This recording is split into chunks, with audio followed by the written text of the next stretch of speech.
Il y a l'arrivée de plein de nouveaux personnages dans ce second volet.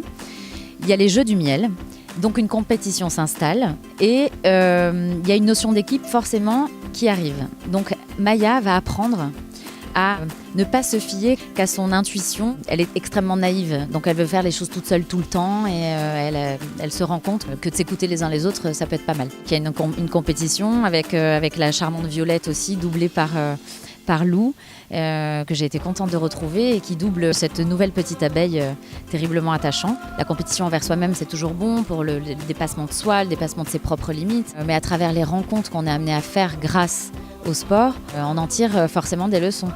De faire attention à l'autre, c'est toujours mieux. Et évidemment, l'écologie fait partie de tous les dessins animés de Maya.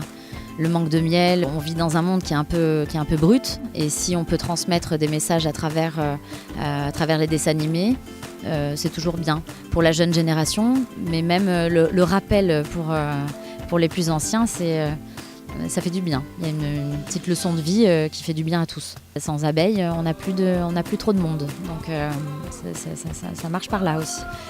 Et faut pas l'oublier. Donc déjà de retrouver Maya, c'était un réel plaisir. De se replonger dans cet univers d'enfant, ça fait toujours du bien. Et ça m'a imposé aussi une certaine discipline, une certaine concentration tout du long, parce qu'il y a le jeu, mais il y a cette voix aussi qu'on entend, qui est la mienne. Je joue énormément comme ça, il fallait que je parle et que je garde cette constance. Je l'ai pris encore une fois comme un challenge. J'ai fonctionné aussi avec une équipe, je n'étais pas toute seule. On me tapait avec une cuillère en bois dès que je regagnais mes graves de ma vie de tous les jours. Hein. C'est ma voix parlée, là, c'est moi. Et donc du coup, il fallait que je reste concentrée sur Maya et de garder cette bienveillance aussi pour le personnage et ce professionnalisme que ça impose, que ça inclut. Mais je le prends d'abord comme un amusement. Et c'est pour ça que je crois que ça a fonctionné.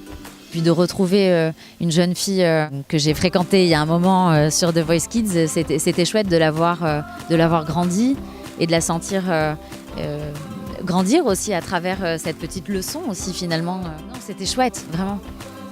Ce qui éventuellement va plaire dans ce dessin animé, c'est déjà le côté extrêmement joyeux des couleurs, l'arrivée de nouveaux personnages, l'humour, les chansons et puis forcément les messages qu'on a évoqués. Mais je pense que c'est une récréation et que c'est multigénérationnel vraiment.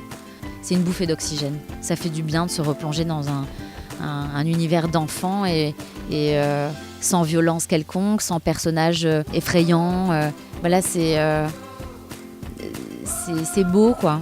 C'est joyeux. Ça fait du bien. Maya l'abeille 2, les jeux du miel. J'ai 2 mots à te dire, mon vieux. Jean-Mi, articule quand tu rotes. Le 18 juillet au cinéma.